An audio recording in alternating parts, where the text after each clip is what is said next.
Hi there, Revivers and Thrivers. Welcome back to the Revive Then Thrive podcast. I'm your host, Hallelujah Adams, licensed marriage and family therapist, and your companion in understanding how we grow and heal in relationship. Today's episode is part of our series, Same Love, Different Bonds, understanding relational roles across generations and partnerships. This is episode 25, Co-regulation and the Body in Connection, Romance versus Parenting. Today we're going to explore something that often goes unseen but is deeply felt, the role of the nervous system in how we connect, and the very real difference between how we co-regulate in romantic relationships and parent-child bonds. Let's take a breath and begin together.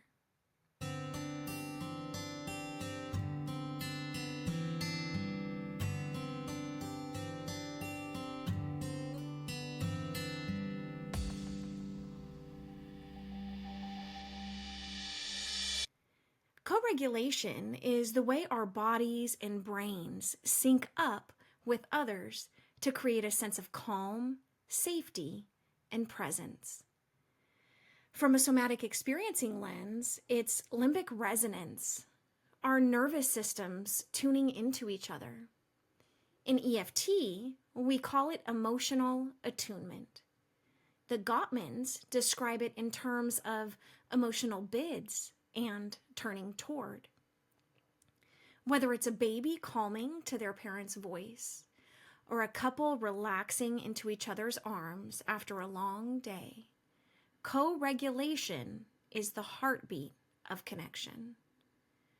Relational Thriving's 1. Start to notice who helps regulate your nervous system and how. Is it eye contact, voice tone, physical closeness, pauses in conversation?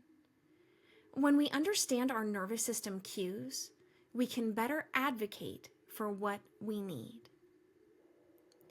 In parent-child relationships, co-regulation is a developmental requirement.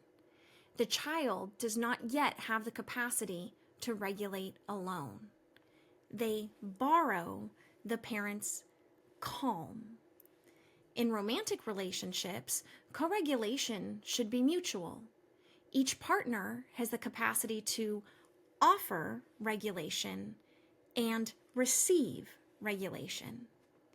Gabor Mate teaches safety is not the absence of threat, it is the presence of connection.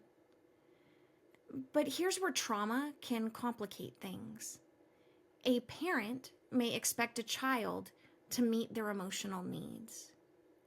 A partner may expect co-regulation, but only no dysregulation.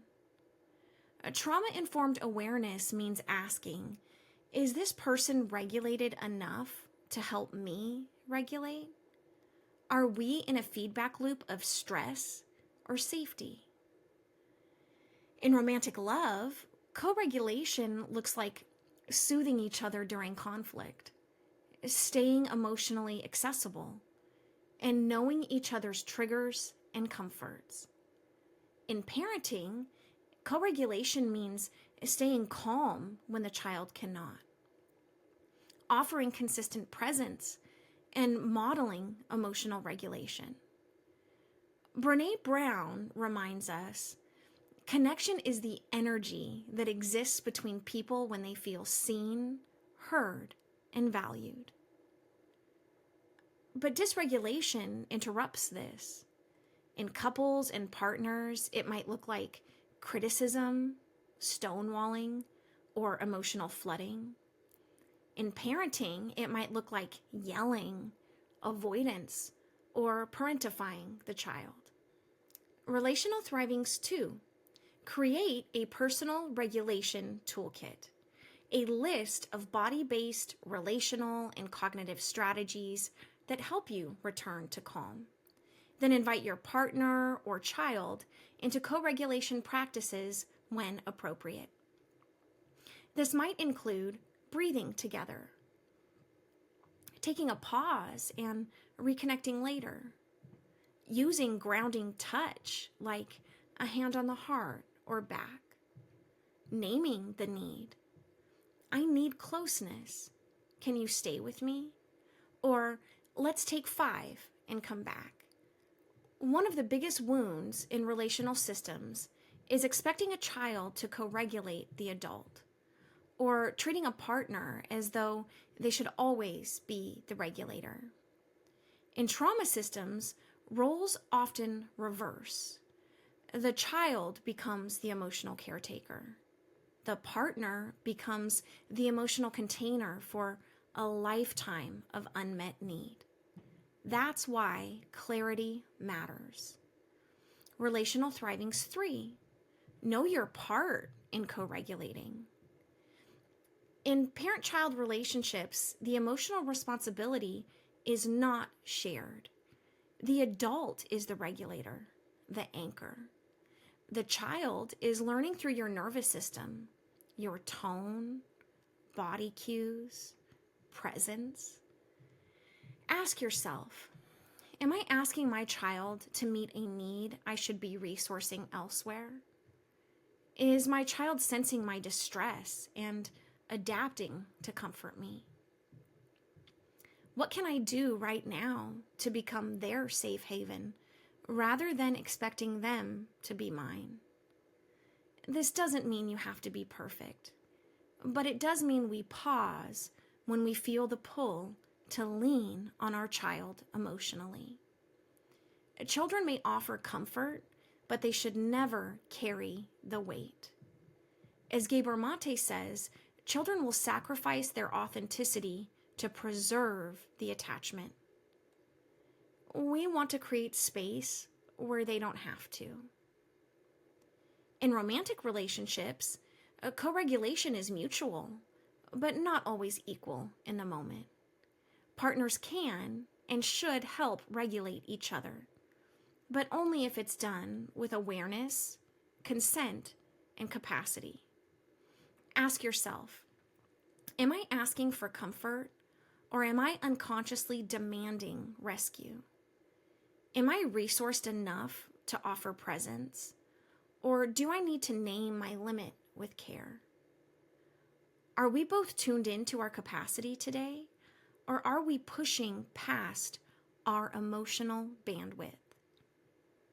One partner might carry more in certain seasons, but it should never become the default.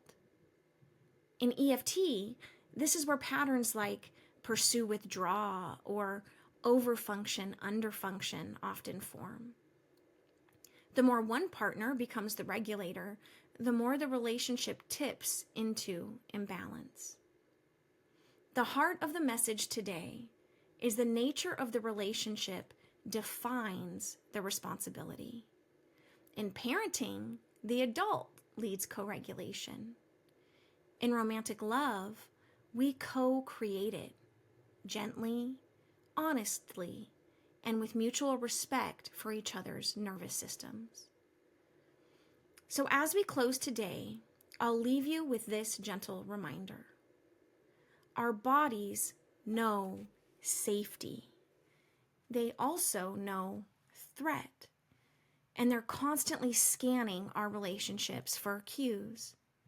The good news, we can become better senders and receivers of safety. Whether you're a parent, a partner, or both, co-regulation is a skill we can build, a muscle we can strengthen. It begins by tuning in, slowing down, and practicing presence. Start small, stay honest, and let your nervous system lead you back to connection. In our next episode, we'll take this one step deeper. Episode 26, Secure Base, Safe Haven, How Love Anchors Differently. We'll explore how Bowlby's attachment theory helps us understand the difference between being a safe haven, a place of comfort in distress, and being a secure base, a launch point for exploration, and how those roles play out differently in romantic relationships versus parenting. Until we meet again, stay regulated, stay rooted, and keep reaching. Hugging your hearts, y'all. See you next time.